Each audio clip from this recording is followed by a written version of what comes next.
Eagle double G. Top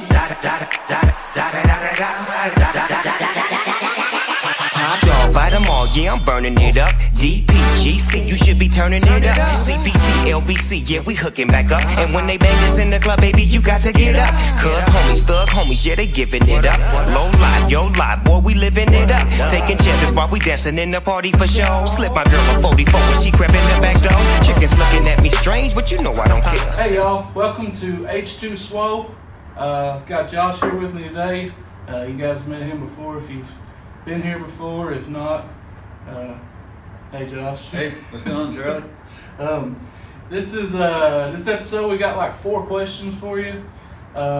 We've got, I counted them today, there's 12 entries so far in the smartwatch giveaway. There's actually a picture of the watch and details on the h2swole.com, and the last video actually I pulled it out of the box and showed it to everybody, so if you're interested you can go back and watch that. It's pretty good odds. I know, 12 people. But can I put my name in there? You can. Oh, okay. If you want to. I have to do that. I don't know if did you subscribe? I have subscribed a long time ago. There you go. Yeah. You just gotta get somebody else to subscribe, and then you're automatically There you in. go. Okay. But anyways, before we jump into the questions, the intermittent fasting, almost 4 weeks in, and I'm finished. Not for me. Yeah. I did lose 7 pounds total, down to 140 or 240, but when I started I was at 247, and then consistently over almost 4 weeks it stayed down, and so I mean I've lost 7 pounds in 4 weeks. That's really not that bad for a consistent It's really number. Yeah. So intermittent fasting does work, and you got to look at the fact too that I didn't really control my calories while I was intermittent fasting. So if I would have ate clean like I do when I eat multiple meals when I'm trying to lose weight, I'd probably drop quite a bit of weight. But just eating normal, just in their time frame, I did the 8 hours worth of eating, 16 hours worth of fasting window. It was really difficult for me. It's not hard, but it's hard for me. You know how you got to do what fits you. Right. It was hard for me because I either had to skip eating dinner with the family or skip eating lunch with friends. So I had to give one of those up every day I was on intermittent fasting. That's really hard. Yeah. So it's just not my thing, but it does work, guys. It worked for me. It worked well. So if you ever want to try it, I've got some details in the video that I shot on that. I'll put a link in the description below. But I guess we'll just jump into the questions. All right. This one is from, I don't know. It says, why do some sports socks have a left and right like shoes do? Basically, those socks are designed that way. They're designed like a shoe, actually. When you have a sports sock that says left or right on it, it's because it was sewn together with the angles of your feet and stuff. It's supposed to keep it from bunching up inside your shoe, basically like a runner's sock. It provides more support. Yeah. Right. Yeah, like say socks that are just normal socks you buy. I don't know if you've noticed, sometimes they'll get bunched up in your shoe and stuff. Well, these are made to fit a certain way on a certain foot. So Yeah. Funny thing, I actually tried switching them once. Oh, yeah? And going running, and my feet were all confused. You know, my left foot. Because it actually pulls it. I know, my left foot wanted to go right, my right foot wanted to go wrong. I mean, left. I mean, there's all kinds of crazy. But that's the reason. They're not crazy. They actually is a left and a right sock when you buy those type of socks. That was interesting. This is actually pretty interesting here. I've been told to take fish oil, but I'm not sure which brand is best. A lot of people that are into working out have been told to take fish oil, basically because it's got your omega-3s, and a lot of people don't get enough omega-3 because they don't eat a lot of seafood fish, stuff like that. The reason I take fish oil, why I started taking fish oil, a guy at the gym one time told me I should take fish oil for inflammation. That's why I started taking it. There's lots of other benefits to it. There's inflammation, helps your immune system, lowers your LDL. Josh probably knows more about the benefits. Well, I mean, you named a lot of the good ones. Big difference is, or big thing that it impacts is your mood too. Yeah. Like if you're getting a lot of omega-6s, which is what you get from like your fast foods. I mean, that's the kind of stuff that you get from eating a lot of fast food stuff. That's going to be more likely to make you depressed all the time. The omega-3s, you got to have a good balance, but the omega-3s they help you have more upbeat mood too. So, Gotcha. But personally, I prefer to get that kind of stuff from my food if I can.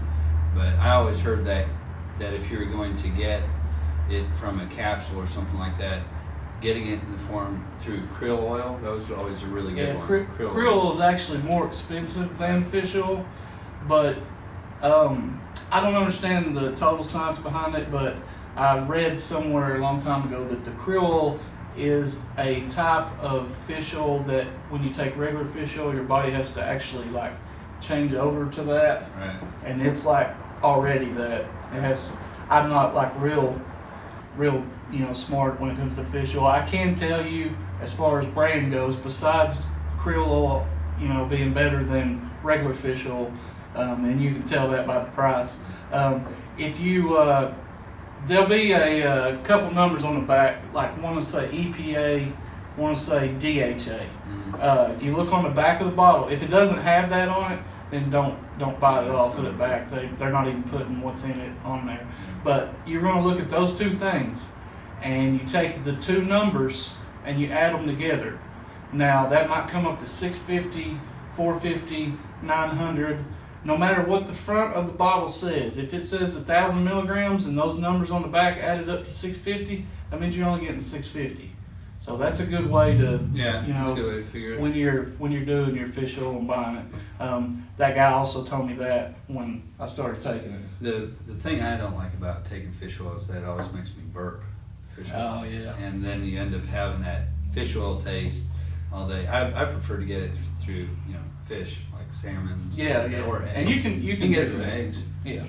And you can buy eggs that have the biggest influence on the amount of omega-3s in eggs is depend on what the chickens eat. So like if they eat like flax, they have the highest amount of omega-3s, I guess. Of course, free range you're going to have high omega-3s too. Gotcha. So, but That makes sense. There's something about getting that nutrient in its natural state that's really better for you, I think, because it hasn't been broken down. I mean, there's parts in there, along with what you're getting, like if you have it in eggs or fish or something, there's parts in there that help your body digest it when you're eating it that way and use it more efficiently versus like getting it from a pill or something like that, a vitamin. And because what they're doing there is they're breaking it down to its most refined state, and then you're losing whatever agents that are in there that help your body with whatever process that it does from the natural That makes state. sense. So it's kind of like in a comparison, not scientifically, but it'd be like getting green beans in the canned food aisle versus going to the marketplace and getting fresh beans. There's something gets lost in that process. It's not as good for you, right? Something like that. Yeah. Anyways, this one says, are there any exercises I can do at my desk? I spend most of my time in the office during the day. I'm at a loss on that. Don't be that guy. There's not a lot you can do at the desk. Yeah. I mean, You're gonna be a weirdo if you're working, I mean, about the only thing you can do that people can't see mainly are going to be like butt clenches and stuff. I mean, that's kind of weird to be doing. And then that they're all gonna day. think you're farting or trying not to fart. And then your butt's going to sweat. I mean, that's gross, right? Yeah. Now, depending on what you do, you might be able to do a little bit of something, but you're not going to get any real benefits. I mean, one of the jobs I have, I sit at a desk, for a lot of hours, and it's got a back on it. And the chair I used to have, I could prop my feet up on that back, and then I could just do calf raises and then, lean back in the chair a little bit, and I do calf raises for like 4 hours straight. So my calves would be burning. It wasn't much cardio, but I got a little bit of more definition in my calves, I guess. But I got a new chair, and that doesn't work so well now. But I mean, there's little stuff you can do. I mean, remember that movie with Arnold was in? I think, what was it, Twins or something like that? He had those hand exercisers. Yeah, for your wrist. You can do stuff like that, but anything you do at the desk, it's not going to be a workout. It's not going to be a workout. Yeah. I mean, you might have like really subtle benefits. You're probably going to be better off getting up every few minutes or 20, 30 minutes to an hour. Get your blood flowing. Walk around a little bit, stretch. I mean, you're probably going to be better off just stretching. You could do yoga at your desk. There's sweet. YouTube videos for that. You'd be such a weird looking dude. Unless you get your whole office involved. Like, you couldn't even do that if you were a chick. People would still be judging the crap out of you if you're going to try to exercise at your desk. But they do make much out of it. They do make it's actually getting real popular now. A lot of employers probably wouldn't go for it though, because I think they're kind of expensive. The stand-up desk. Yeah, I forget what those are called. They make one now that'll fit over top of a regular desk. I think they're like $1,200 or something. Yeah, and you can raise them up. Yeah. And then you can just stand and do your work. You can also get one of those exercise balls and sit on it. And just the fact that you're sitting there trying to balancing your body all day long, working on your stabilizer. Just a little bit of workout. Yeah, so that would be true. I mean, that's something you can do. That'd be hilarious looking too, though. Yeah, well, especially if it's like an open office and everybody can see you're sitting on a ball. You need to come in the office I work at over there. Oh, they do crazy stuff. Yeah, we've got people that do that kind of stuff all the time. Oh. We've got one that sits on the exercise ball all the time. If you came in one day, the whole office was doing yoga at their desk. So it was like a 6-minute video or something. That was pretty weird. It was hilarious. We were all just laughing. You can't do that every day. I mean, you just can't. You can't be productive and do that kind of stuff. But you can have fun with it once in a while. So. We'll move on. Sorry, we probably weren't much help there. We gave him some ideas. Yeah, you got some ideas now. Something to do. I mean, you could always just stand up and do jumping jacks, freak everybody out. I guess. You're probably better off if you're going to try to get some meaningful exercise to go on your lunch break and go for a walk or run or wake up like earlier. That. Yeah. Go beforehand, a little bit after or something. Yeah. But anyways, the good news is you're actually thinking about what you could do to be better. So that's cool. The next question is, should I eat right after my workout? And if so, what is best to eat? The answer to that is yes. Yes, you should.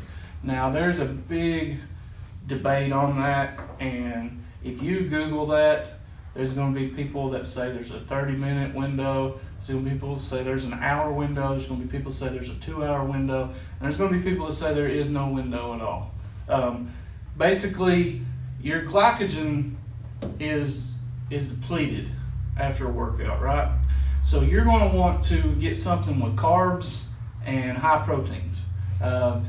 And the fat, depending on who you ask, is either not or they haven't shown it to make any inhibitors towards the benefits of getting the carbs and the protein, other than the fact that fat is going to add more calories. So you just try to give something low fat, moderate carbs, and high in protein.